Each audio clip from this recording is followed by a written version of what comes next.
Guys, make sure you stay until the end. We want to share one good advice with you. If you make that simple mistake, you may end up spending thousands of dollars on parts and repairs, diagnostics that you may actually not even need. Make sure you stay until the end. We'll explain what we're talking about.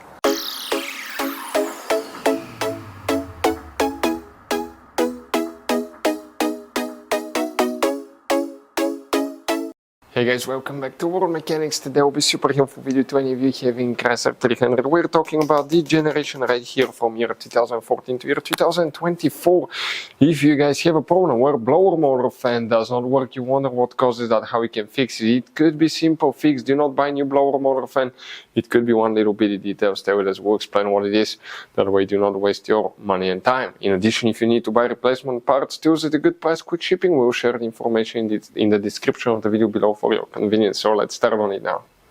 So guys, before we start, let us tell you a little bit about us. Every single car we get here at the garage, we try to make at least 200 to 300 free repair videos. Why we guys do that? Because our mission in the shop is to save as much money as we can. All we need in return, please subscribe to the channel, like the videos, that way we can keep making these free videos. We show you how to fix engines, transmission, bodywork, fuses, relays, all that stuff guys. And if you need to buy cheap parts and tools at a good price, quick shipping, we'll put a link in the description of the video below. Guys, check out our YouTube channels. We have more than 15,000 free repair videos that can save you thousands of dollars in future repairs. So if the blower motor fan does not work, the first thing you want to check is fuses, relays for a blower motor fan. Then we'll explain what else you need to check guys. Where they're located now. We need to work in two different fuse boxes. The first one is under the hood. Open the hood. You need to face your engine and look on the left side. You may have a V6, V8, it should work for both. But on the passenger side here, that's the main engine fuse box. Press the tabs here, leave that cover up, and you're going to find, guys, a fuse box with a layout like this one here.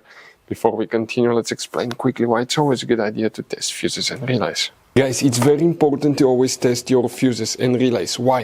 Sometimes you may think you have a good fuse, guys. It's hard to tell. Look at those fuses, right?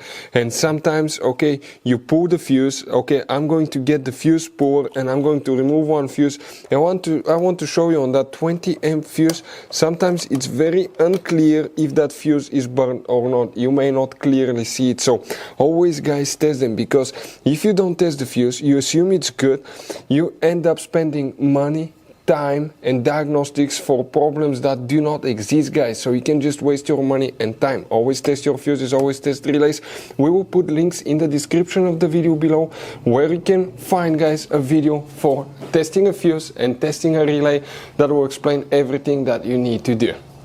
If you guys need to buy any parts, tools for your Dodge Ram, fuses, relays at a really good price, quick shipping, that way you do not waste money and time, we're going to put a link in the description of the video below for your convenience. Please check it out.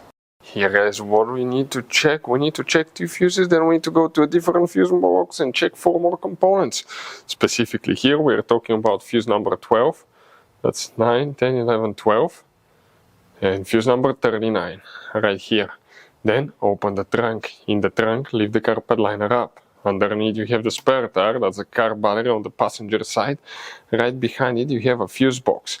You need to press the tabs together, leave the cover up, and you have that fuse box layout here.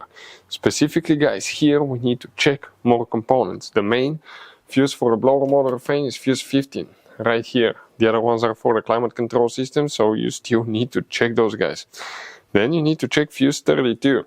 So that's 38, 37, 36, 35, 34, 32. That barely visible 15 amp fuse, that's the one that you need to check. You need to also find fuse 53, which is that 10 amp fuse right here under the relay.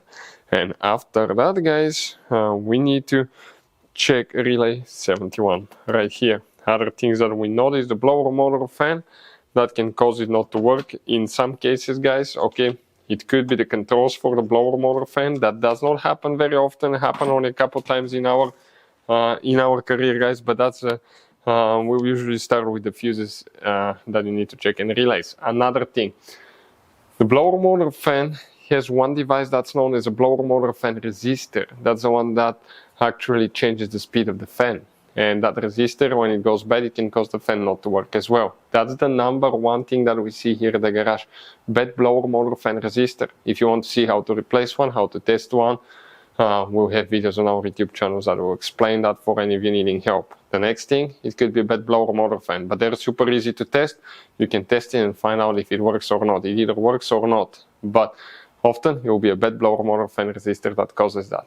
So guys, that generation Chrysler 300 has all kinds of different size of fuses, guys. You can see different fuses, relays. That's the engine fuse box, that's the trunk fuse box. Those could be really hard to find, some of them, guys. And if you're in the middle of nowhere, you need a replacement, you cannot get one, you may be stuck, guys. So we will recommend to buy some, put in the glove box for peace of mind, keep some spare ones. We'll put a link in the description of the video below where you can get them at a good price, quick shipping. That way you do not waste money and time. Hopefully the video was helpful, guys. Thank you for watching and see you next time.